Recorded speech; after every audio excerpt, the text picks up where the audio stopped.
2.79. The original video I posted on wasn't being processed by YouTube, so this is a reposting. A rocket starts on the launch pad. It says it blasts off with a vertical acceleration of 2 point. At least my question says vertical acceleration upwards. Acceleration is equal to 2.8 meters per second squared. And let's start off with setting up a coordinate system. Vertical direction upwards we're going to call positive. So this is positive acceleration, 2.8 meters per second squared upwards.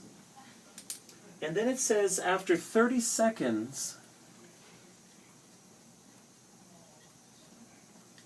the engines fail.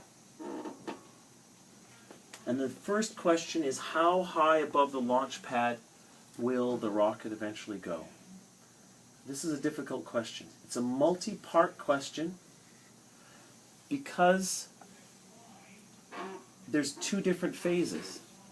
One where the acceleration, the first phase where the acceleration is positive upwards, but then here the engines fail.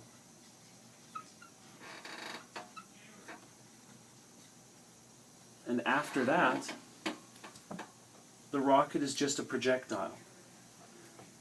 So if I was to make a motion diagram, I would start out here with the rocket just taking off from the launch pad.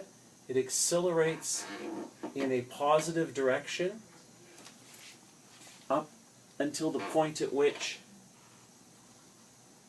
so my points are becoming further and further apart. Every moment to moment it goes further and further. Right up to this point here. And then the engines fail. And once the engines fail, the rocket is a lot like just a pen.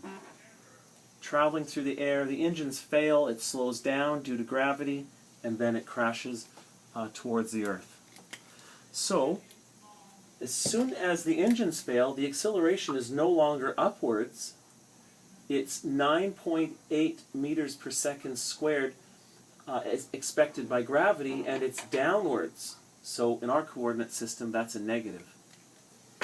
So when you have an initial velocity here, positive upwards, you start slowing down, given this negative acceleration. Eventually you come to a stop, and then you start falling down towards Earth, past where the rockets originally failed, the engines originally failed, and you keep accelerating down, even more, down, and crash. Okay, that gives us a sense that there are two phases. Phase up to the point that the engines fail, where there's one acceleration upwards, a second phase where you're basically just a projectile flying through the air under the influence of gravity. The question is, how high? I'm going to bust this up into, let's see, I'm going to call this 1, just so we can refer, we don't just have a final minus initial, we have 3 points that we're interested in. First, second, third, fourth point is when it crashes. And 2 separate phases where the acceleration changes.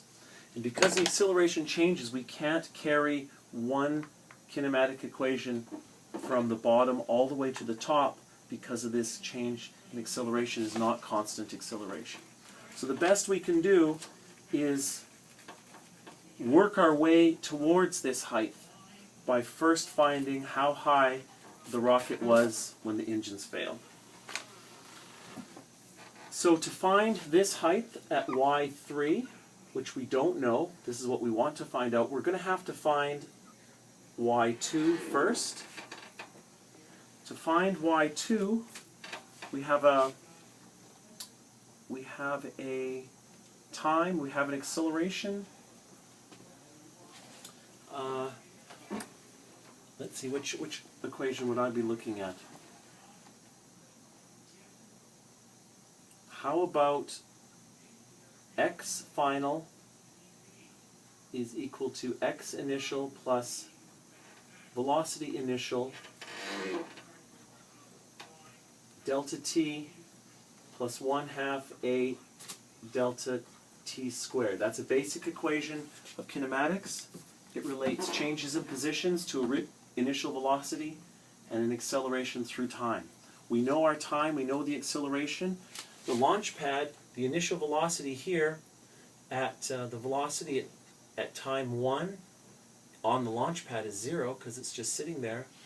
Its position is just 0 because we're calling this the origin here, 0.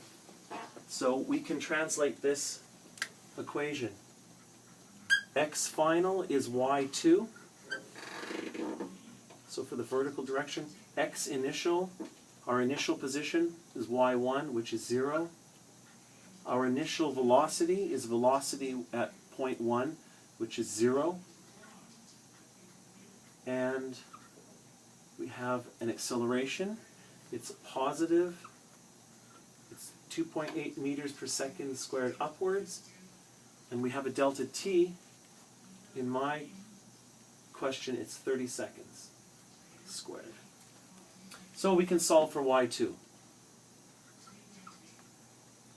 This implies we know y2. So we know how high we are here. So let's carry it the rest of the way.